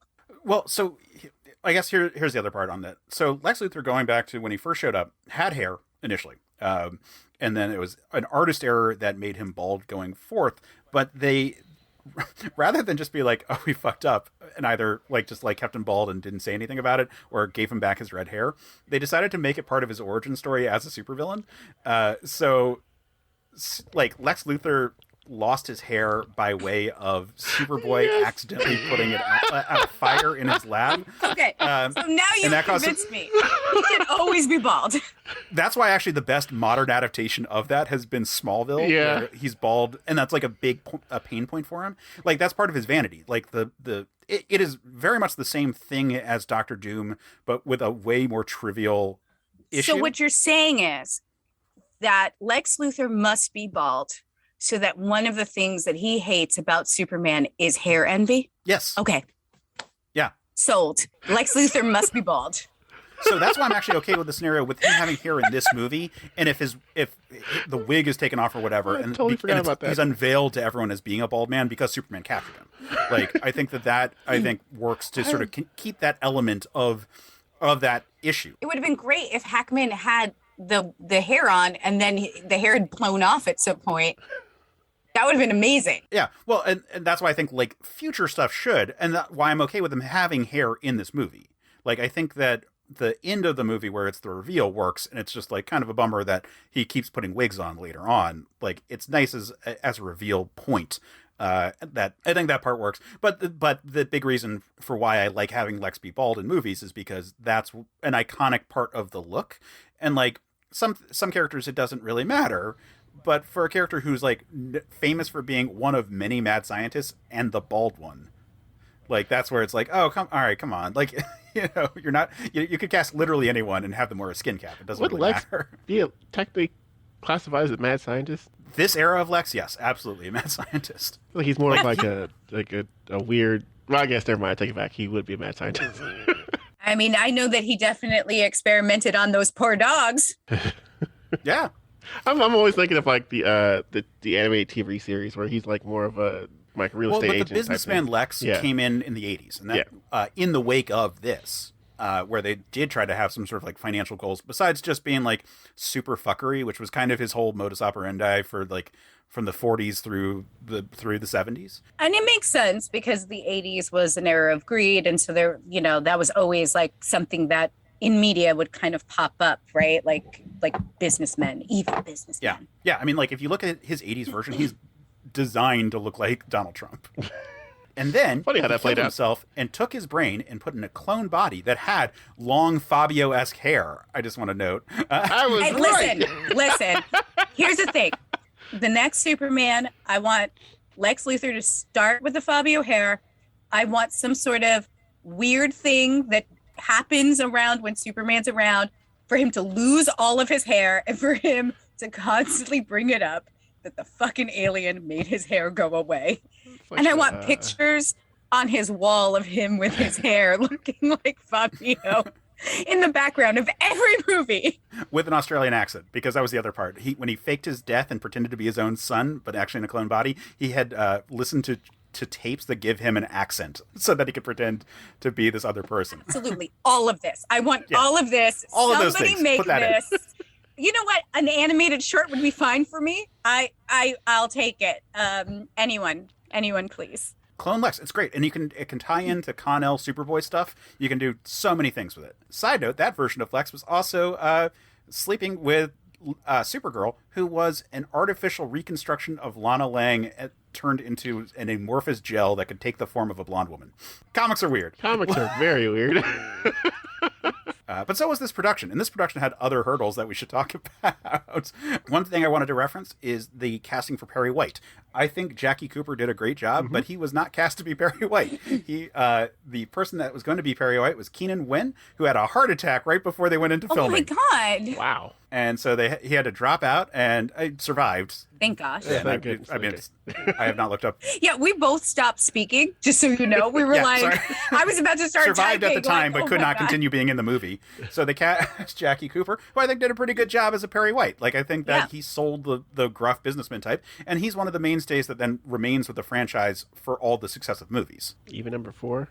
Yep. Actually, it's a big part of number 4 when we eventually talk about that on Men of Steel. You look like you're looking forward to that. Oh, man. I thought we forgot about that. I brought it back up. Everyone listening, Mike's face is just filled with so much joy about this future conversation. I just want you to know he is looking forward to it. I hope you all tune in for it. It's going to be amazing because he is so happy. I mean, I've been seeing a lot of talk about the original cut of Superman 4 actually getting leaked at some point. So it might actually come out at some point in the next year or two because like there's all of a sudden some movement. Or maybe it's just people inspired by the Snyder cut being like, oh, well, any rumored cut could eventually come out. Yeah. Who knows? Stop that. Superman 4, giant clusterfuck of a movie. We'll talk about that at some other point. This movie pulled it off. But getting into the third act actually didn't have a solution to how they were going to end the movie because they didn't know if they were going to finish filming on time. And in fact, they didn't. But and they didn't know how they were going to write it all together. And it didn't seem like they had a third act. Like the movie, again, was written as 2 movies. And so the only end that they really had for this movie was the release of the Phantom Zone Criminals. And that wasn't a guarantee that they were going to be able to finish and make a second movie. So they decided to do what Lucas did with Star Wars and take the ending of the whole story and put it at the end of the first movie so they could get it out of the way, and because they had a lot of it already shot.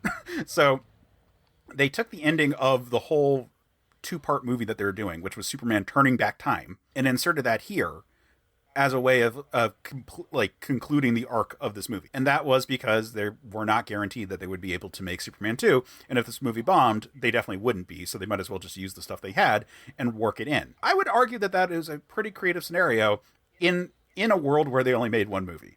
It is frustrating to look at it in a world where they eventually did make the second movie and then had to have the memory wiping kiss because Superman can't stop gaslighting Lois Lane. Yeah. I think Robot Chicken made fun of that for like a whole season. Oh, yeah. I mean, that's bad.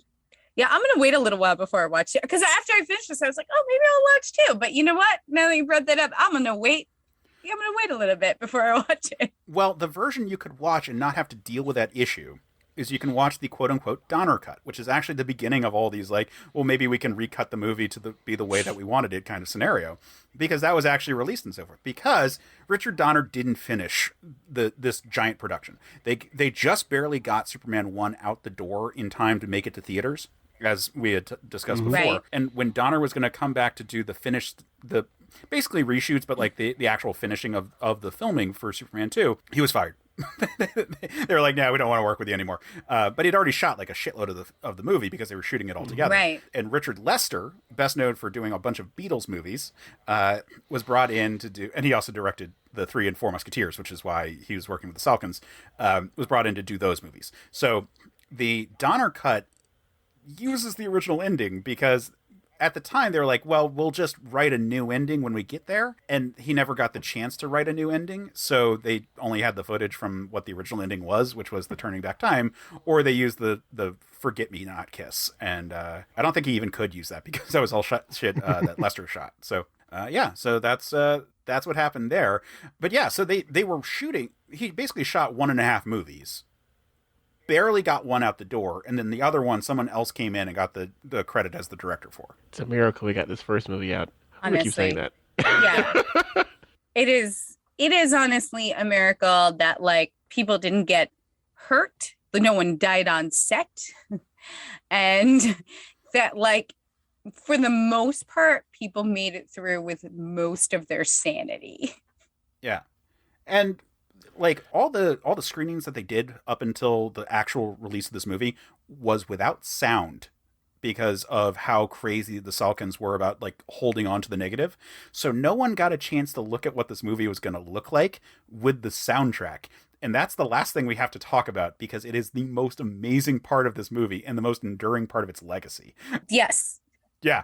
John Williams score. Yeah, this music is Superman. I mean, at least for me, like as you know, like this music is like when you hear that. We can't do more than that probably. And I was like, a couple of notes. Just a couple, don't finish the phrase. But you know, when you hear that, like you're just waiting for that musical phrase to end, which I've probably annoyed some of you listening to this who just want to complete that. Go ahead, complete it for yourself. You know the notes. Good job. Everyone so it perfectly encapsulates how larger than life this character is, right? It's that big booming sound that Williams is known for. That's just heroic and heartfelt. And you just like, it's still like hearing the Superman theme still makes me feel warm inside. Like it does. Well, yeah, like, so I rewatched the second half today because I rewatched it earlier this week and was like, oh, at a certain point I just stopped taking notes because I was just like watching the movie and enjoying it. And I was like, all right, I need to watch and take some notes on this one. And you get to the end of that movie when he drops off Luthor at the prison and he says like, we're all on the same team. And then the music swells and he takes off and it's fucking perfect right there. Yeah. That's the exact moment. Because that is the thesis of Superman is that he's a beacon to show us all the way to be Supermen. Like that he's supposed to be inspiring us to be better people. Yeah. And that our society can eventually get there. And man, that music works so well to sell that point. Yeah, absolutely. Fun fact that the two of you missed out on because you guys did not attend my wedding, but Matt, our editor, will know because he was there, which is that we had a string quartet playing, and one of the songs that they played was the Lois, the Can You Read My Mind song, but which is a very beautiful song when you don't have the lyrics. Nerd. I approve of it, but I still wanted to say nerd. Sorry, I just wanted to give the two of you guff because neither of you could make it. I'm sorry. Hey, listen. Some of us had to work. I know. I'm just like I said, I'm just giving because you even though it doesn't seem that way, we are adults. Am I sitting in an Oscar the Grouch t-shirt right now? Yes, I am, but I paid for it. We pay bills. We all pay bills. We said that's the line right there. That's the line. We paid bills that the Salkins were not good about paying bills. No. Again, when they got to the actual screening, Alexander Salkin for not paying whatever fucking bills, I forget what specific ones, had been arrested by Interpol. Like, such weird people involved in this movie. There are so many warrants out for people's arrests over the course of this production. There are so many people in the hospital, and somehow no one's technically at fault. No one's technically in the wrong in this movie. They somehow made this movie. They invented new types of camera techniques. John Williams did his, this is the third in his sequence, but so he did Jaws, he did Star Wars, then he does this, and this is the first movie that's a straight up adaptation of a property, of a franchise, because Jaws was a book, but it was a book that no one gave a shit about. Mm-hmm. It was a shark novel, Star Wars is not based on anything directly. This is all right, let's take this existing thing and add a musical level to it that is so inextricably linked to the property that you can't not discuss it, either in how it's similar or how they differentiate on purpose. The Hans Zimmer score for Man of Steel, I think, is very good, but it is part of the discussion is how it is different from the one from this. Yeah. I've been rewatching, or not, I shouldn't say rewatching. I've been watching for the first time because I didn't know this show existed. The Ruby Spears 80s Superman TV show, and they have a synth version of this score because it's that important. Also, that show apparently is an adaptation of the movies, basically, but with a couple random elements from the comics thrown in. It's basically a continuation, and it's actually shockingly good. But oh, J. Mike, by the way, rewatching this, I realized that the question that we had when we watched Superman 3 is Martha Kent still alive? She is, at least in this movie. Yeah. Yeah. Because the whole thing about him setting up payment to go to her. So, man, when does Martha Kent die? Because apparently she's dead by 3, but we never find out. Yeah, they kind of gloss over that, right? They just... Yeah. Because she is. He sets up, payment for his mom. That's something that's mentioned. Because, the last time you see her, it's when he goes off to the Fortress of Solitude, isn't it? Right, yeah. For all we know, someone wasn't allowed back in Canada, and they could not shoot any more time. Martha. Oh, Martha Kent was actually a murderer. Actually, she was the mother of the Ilya Salkin's girlfriend at the time, which is how she got connected to this whole thing. Again, so much shady shit going on with this movie. For all we know, they broke up, and that's part of the reason why Martha just was not back in it. That fucking might be. Holy shit. Honestly, if you told me that she went to jail, I would totally believe you, just based on every other fact. Oh my God, it was. So they got divorced in 1979. Oh, that's why. Oh, wow. Oh my God, that's why she's not in 3. So they wrote her out because she got divorced. Wow. Okay. Well, because her daughter got divorced from Ilya Salkin. Oh, wow. My mother's not going to be in your movies anymore. That's fine. That's fine. Holy shit. Yeah, again, crazy fucking production. But super influential too. The fact that that the sequel is as weird as it is, it's still a good movie. Both versions, I think, are good movies. 3 has interesting points, and 4 is infamous. We're not going to talk about that, Kate. But no, you are going to talk about that. Yeah, I heard you are. I'm really looking forward to that discussion. But this 1978 movie, being the first big adaptation of an existing franchise into a blockbuster, which was a new concept in the mid-70s at this point, changed the way we thought about what movies we could make and what properties we could turn into big moneymakers. Jaws and Star Wars created blockbusters. This is the one where it's actually taking an existing franchise and making it into a blockbuster. And then from here, again, we get the first 3 Superman movies happen late 70s, early 80s. By the third one's happening in 87, 88. Batman comes out in '89, as does Ninja Turtles, which where all of a sudden and Ninja Turtles is important. It is one of the most successful indie movies ever, and it's only the reason I say one of is because it's debatable about where you draw the line. As Angela Bonesborough kept on pointing out, that Empire Strikes Back is technically an indie movie, but usually when people say the most successful indie movie ever, they're talking about Ninja Turtles.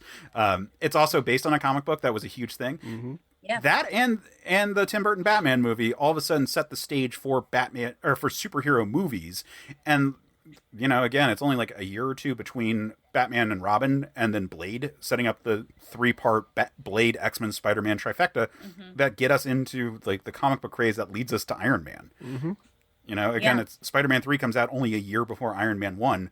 Iron Man 1 is the MCU. Yeah. Yeah. And so there's a straight line. Like, there's never more than a 3-year gap between superhero movies that are monumental in the lead up to the current era of all the money in the world is going to Superman movies, or to superhero movies. Like Spider-Man No Way Home made so much money, and it shouldn't have, because no one should have gone to see it because it's a fucking pandemic. Don't go to theaters. Like, what the fuck are you doing, people? And yet somehow, so much money.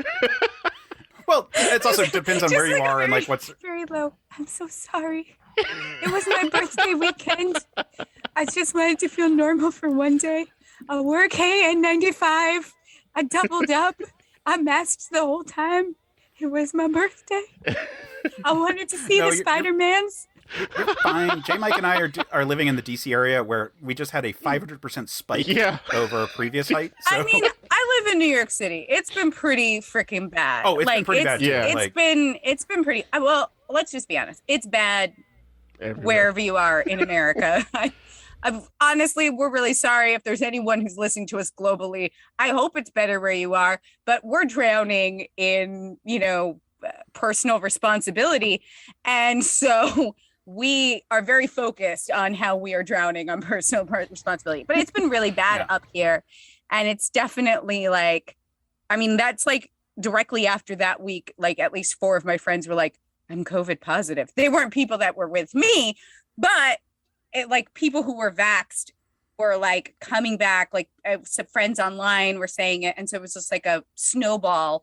I personally, for the New York area, blame SantaCon. Of course, I will blame SantaCon for anything and everything, always. I hate it. I will always hate it. Terrible. Taking that stand right here will die on that hill, but people will join me. It will be an army because... I almost cited SantaCon when you brought up Hoboken because they have their own SantaCon, and fuck that. Yeah, no, but that's not a reason for Hoboken to be blown up. I'm sure regular people in Hoboken hate SantaCon. That's true. And there's a SantaCon in DC too. What is SantaCon? SantaCon is a bar hop where you dress up as Santa or one of his elves and just go and be drunk and rowdy and harass every bartender in. And the worst part city. is it's not like a fully structured organization, right? They say that they are giving to charity, but they don't actually disclose what their proceeds go to or what they're actually doing with their money. And also it's just based on this website. So like the city of New York can't stop it from happening because it's not even like city sanctioned. It's just like some dudes that got together and got some bars to agree to let it happen. And it's basically a pub crawl where like, you give them like $12 and you can go to all the participating bars and get super drunk and stupid. And usually the people that are going, and I'm sorry if you're listening, are the Bridge and Tunnel people, Long Island, New Jersey. They're coming into the city. They're infecting a Staten Island. Hoboken. And you're coming here and you're making us sick and we'd like you to stay home. I hate SantaCon. And if you want to visit New York, come here to work and please go home. I don't want to say this out loud, but I thought it was Santa Claus Comic-Con. So I was like... You would think that would have been better. Like SantaCon? What is I think the worst part is that I think on the surface level, right? It's kind of like a cool idea. Like a bunch of people dress up like Santa Claus and elves and they go out and they have a couple of drinks, right? But like on reality level, it's people dressed as Santa Claus throwing up in the middle of the street and elves while kids are walking. And it's a daytime thing. So it starts at 10 a.m. and it goes all day. Like a couple of years ago before the COVIDs, my birthday's in December, clearly. And I was heading out to go to a birthday dinner that I had gone in and I didn't realize that it was SantaCon and I had gone off at 34th Street. and I ran into a bunch of elves that were clearly running for their train back to Long Island, because that's where the elves come from. And one of them almost threw up on my shoes. I had to jump back. A guy behind me jumped back. He cursed her out. It was a New York moment. SantaCon is awful. I can just see like a group of elves like, "Wah! Blah!" Most of the time it's sexy elves too. So like they're freezing their butts off and like, oh my God, I'm so cold, you know, bleh. Like it's horrible. It's awful. It's traumatizing. Yeah, one of the most depressing moments of my life is I was in DC making a delivery, and I saw a bunch of people dressed as in Santa costumes, and I realized that SantaCon had spread to DC right after I had left New York. And I earlier that day had the thought being like, well, thank God SantaCon is a New York thing, and I don't have to deal with it this year. Yeah. I do want to say that I do have friends in Long Island. I'm very sorry for me portraying them that way, but you know who these people are if you live out there. You've got some people you know from there. Just like this. I learned something new today. Yep. SantaCon is evil. Yeah. No, they're all on the naughty list. Yeah. Every single one of them is on the naughty list. They should all deserve coal and no alcohol. Like, honestly, like if I was running SantaCon, they'd come in and be like, I want my drink. And I'd be like, here you go. They'd be like, this isn't a drink. I'm like, yes, but I would like you to choke on this coal. Please go home. Children are in the streets, you heathens. Now I'm imagining like the whole scene from Jingle All the Way, where like the Santa Clauses and elves are in that giant warehouse, and Arnold Schwarzenegger's trying to find the Turbo Man doll. It's kind of like that, except imagine them all drunk, and imagine it a bar, and also spilling out into the streets of New York, which is already crowded. By itself, the concept is not that bad. It's just how messy and terrible it gets. Yeah. Like every single year. Anyway, and this year was a super spreader event. Yeah. Anyway, so we're not going to talk about people dressed in red. We're going to talk about people dressed in blue right now who happen to have red trim and a cape. I want to say that I definitely miss the underwear. Like I was watching this and I was just like, yeah, I miss this classic look. Yeah, I know it's weird, but I do. I miss it. I was just like, yeah, I like this classic look. Yeah, I think that the hate on the trunks became because the costume became less of a like circus strongman look and more of a like we're painting on a nude body. Like art for superhero characters from the 60s to the 80s really like shifted towards more just like very like so form fitting that it was impossible, right? Kind of as an excuse to sort of like have some sexy ladies who happen to like look naked, but hey, they're wearing like red and white instead of like flesh tones. Man, some of the art on that, like in some comics, I was like, how does that even work? Is there like a sock that they put their boob in? Power Girl. Even know. Power Girl's not even the worst example of that. That's what I was gonna say. Yeah. Like it's not always good, but she's not even the worst example. Yeah, Power Girl's not even the worst example of the boob window. The 90s Sue Storm costume, the 4 boob window on her costume was that's terrible shit.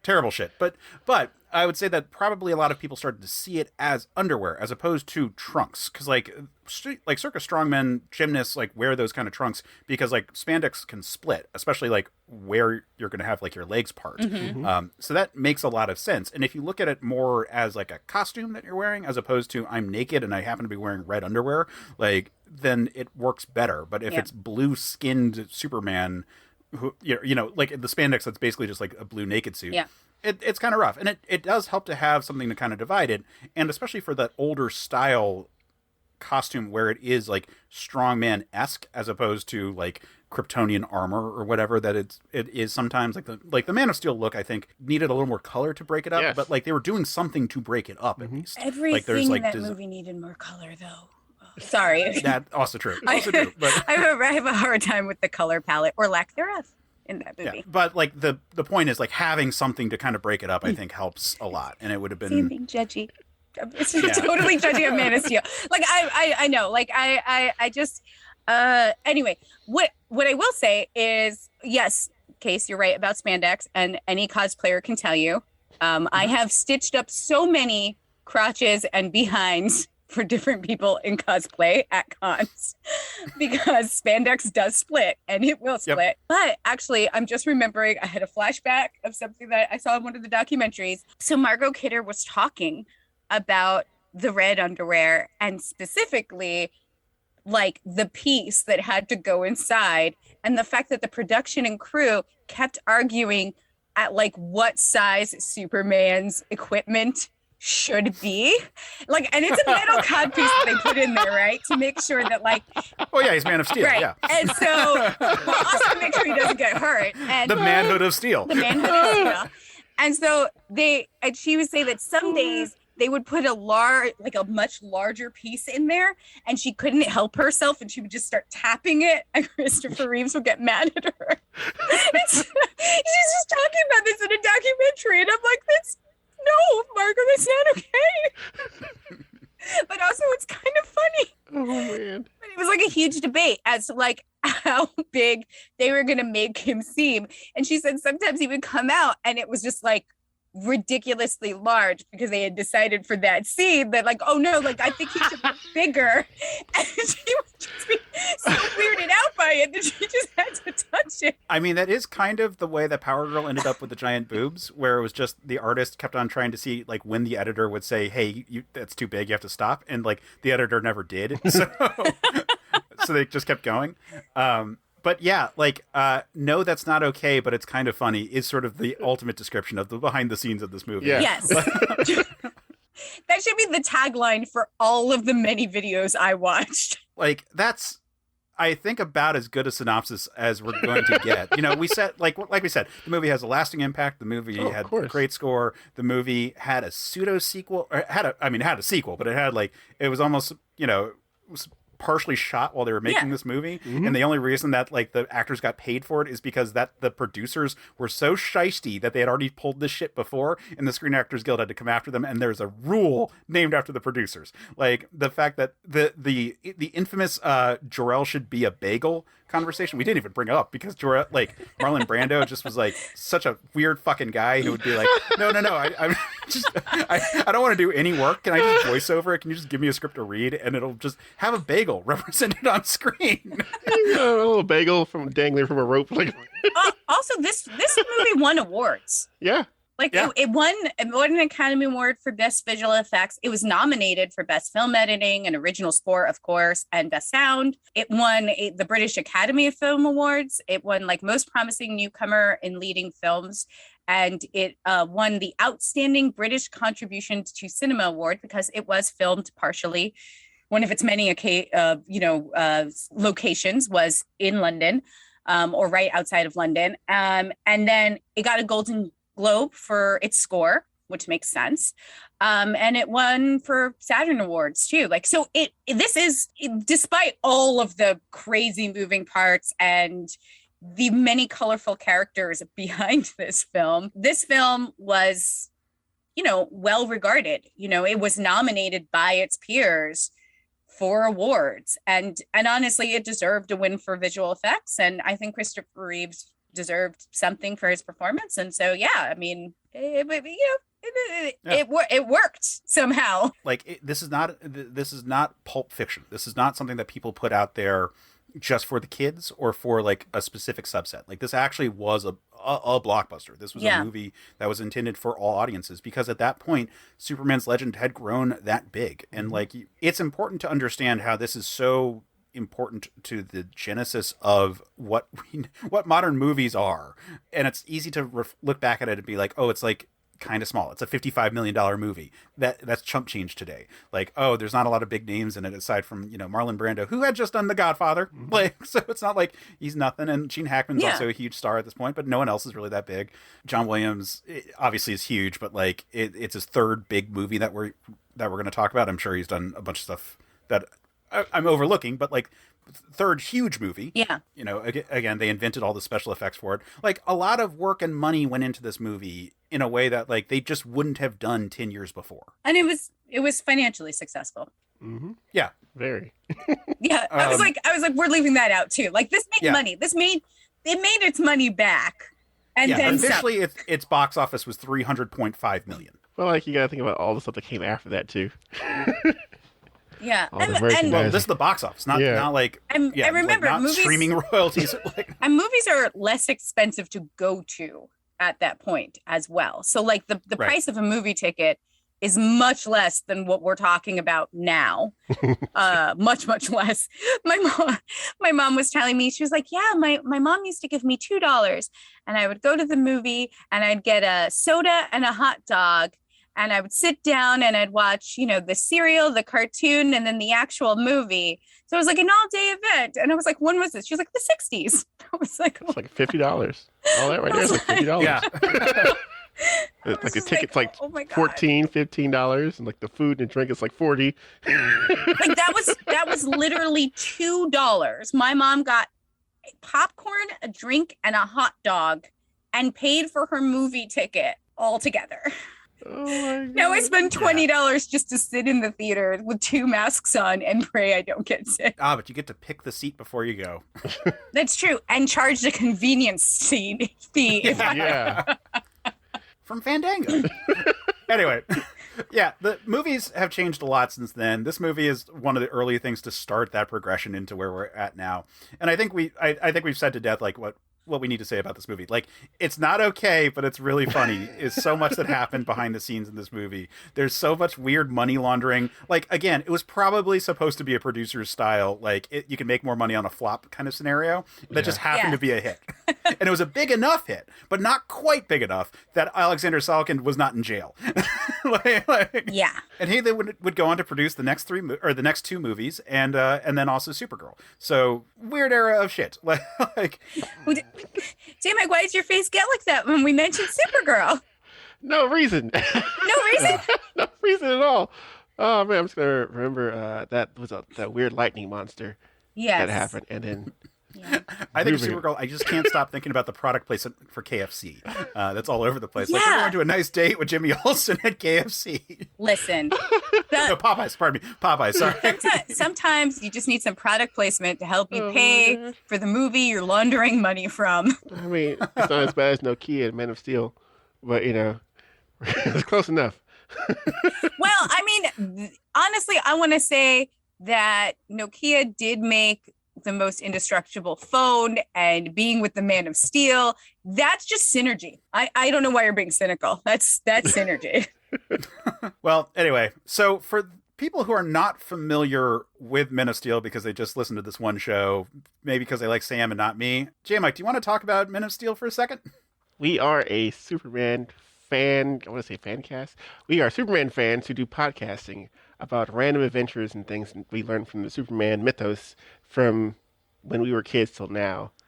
Case is like a walking encyclopedia of all the Superman knowledge, and I am there for comedic support. But yeah, this is, oh man, how long have we been doing podcasts now?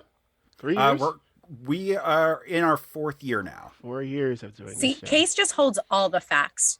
That's the same on this show, too. I got him. No, I actually got him twice. I was like, I'm going to take that to like my grave.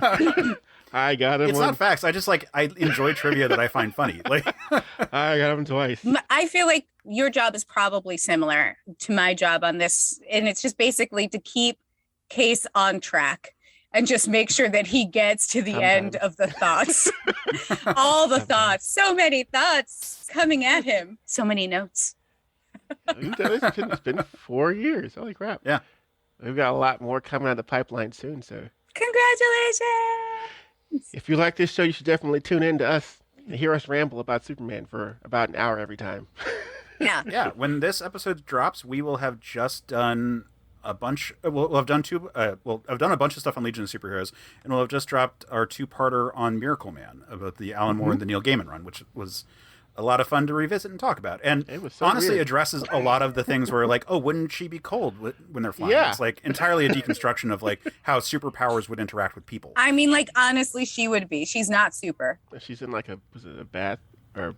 It's not even. It's like a flowy dress. Like, it's not even like a real sweater. Pajamas? No, she's going out. So it's like 1970s It's a fuck me thing. blouse. But it's like she's in a slip dress, but on top of the slip dress is a nice flowing, like blue Kafgan kind of coverall that's going on. That was like very popular in the 70s. And it's sheer.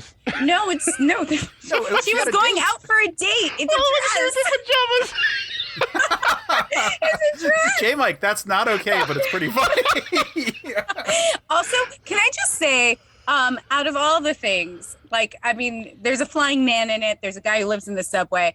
But I feel like the most unrealistic thing in that movie is that Lois Lane can afford that apartment on a reporter's salary. Oh, yeah.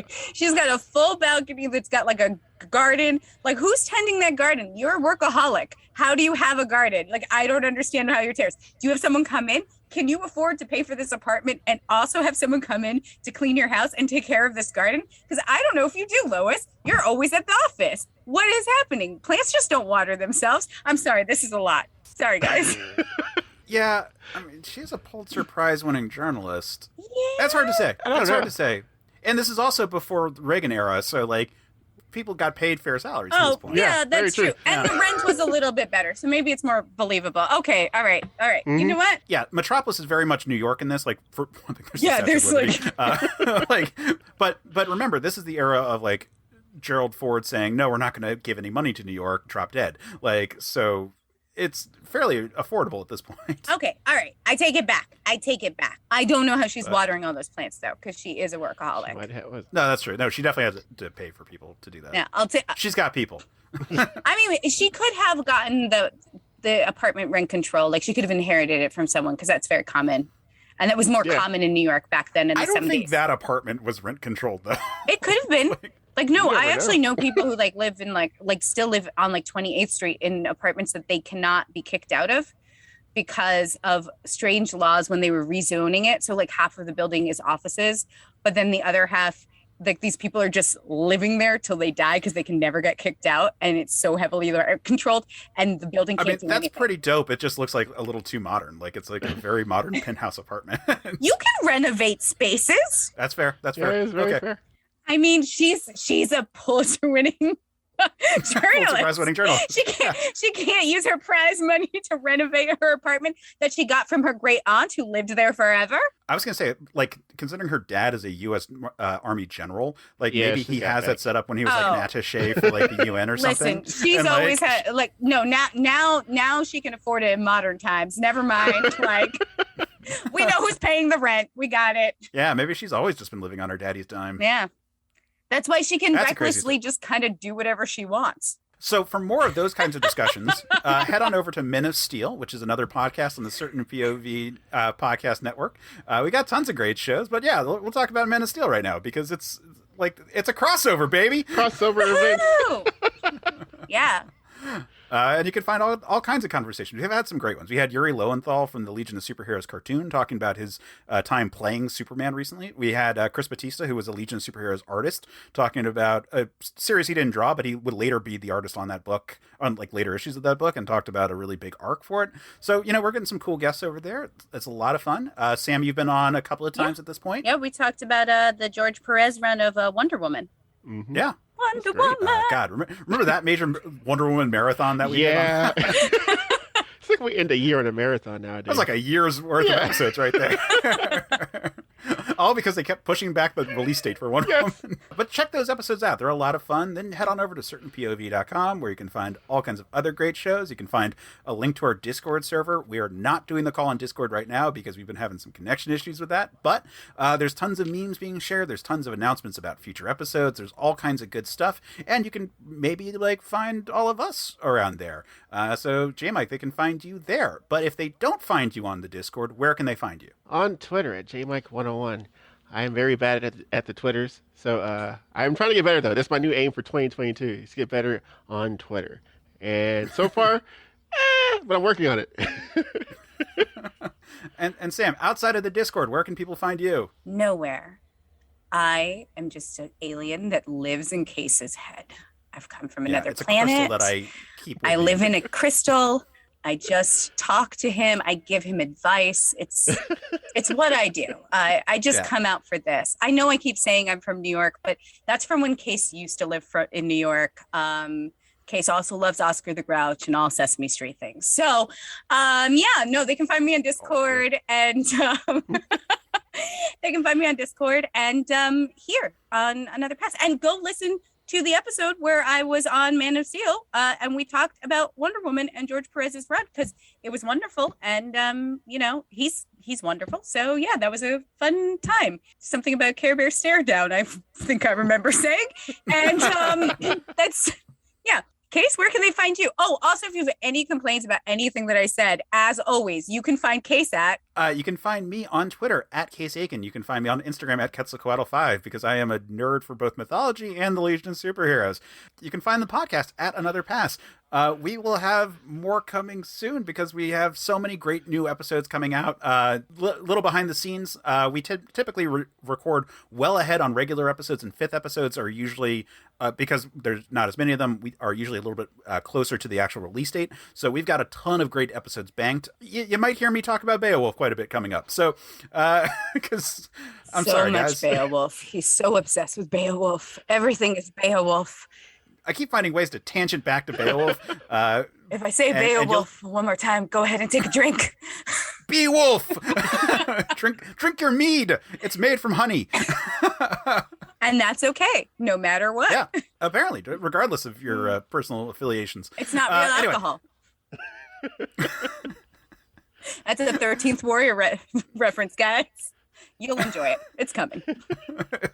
But thank you, J. Mike, for coming on. Sam, thank you as always for being here. It's so fun having my two usual sparring partners here for this conversation. I feel like this conversation went more off the rail than our normal conversations, and I want to apologize to anyone listening and Matt, who may have to edit this, and good luck. Yeah, just tell yourself it's not okay, but it's pretty funny. Yeah. The model for this episode. Sam, I've teased a bunch of future stuff, but what do we have next time? Oh my God, guys, next time, you're not going to believe this. We are doing Highlander 2, The Quickening. But until then, if you enjoyed this, pass it on.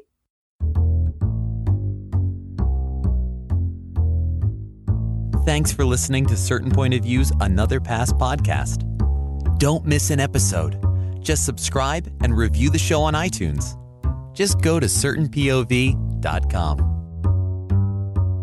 Another Pass is a Certain POV production. Our hosts are Sam Alicea and Case Aiken. The show is edited by Matt Storm. Our logo and episode art is by Case Aiken. Our intro theme is by Vin Macri, and our outro theme is by Matt Brogan. Looking through my notes, there's so many things. There's so many things to talk about. It's amazing. Yeah. Later on. Should we do an actual real opening? Yeah, we should do an actual real opening. We should do an actual real clap first. Oh, that's Just good. think of our audio. Oh, yeah. Who cares about Matt? I do, because he's wonderful. Sorry, Matt. I can't even joke about it. I'm like, I appreciate you too much. I'm so sorry. Hey. Oh, hey, Jeff. What's going on, guys? Oh, talking about Superman. Oh, cool. I could talk about Superman. I could talk some more about Superman. We know. I'll bet a few people would want to get in on this. I'm down. You know it. That sounds like fun. I'll do it. Cool, let's do it. We can call the show Men of Steel. And you can find it at certainpov.com. Or wherever you get your podcasts. Yay. Hey, all you amazing sentient beings. This is Case Aiken from Certain POV, and outside of podcasting, I work with a group that does Star Trek fan films called Starship Farragut. For 15 years, we've been doing material inspired by the original Star Trek series, but now we're moving on to the movie era with our latest production, Farragut Forward. And that means new sets, new props, and we're gonna have to make those monster maroon uniforms. So we have a crowdfunder running right now. Backers can get access to our soundtracks, have their names show up on screen as part of a duty roster, or even get a walk-on role. Our hope is that this is just the beginning, and that the assets we create with the money we raise will go towards future productions, including possibly a sequel that may just be written by a certain scruffy, nerf-hurting Man of Steel who'll take another pass at it. Wink, wink. To back the production, go to Indiegogo and look up Farragut Forward, or find us on Twitter at Farragut1921. And hey, while you're at it, check out the 3-minute prologue we put together to show what we can do. But in the meantime, live long and prosper. CPOV. CertainPOV.com.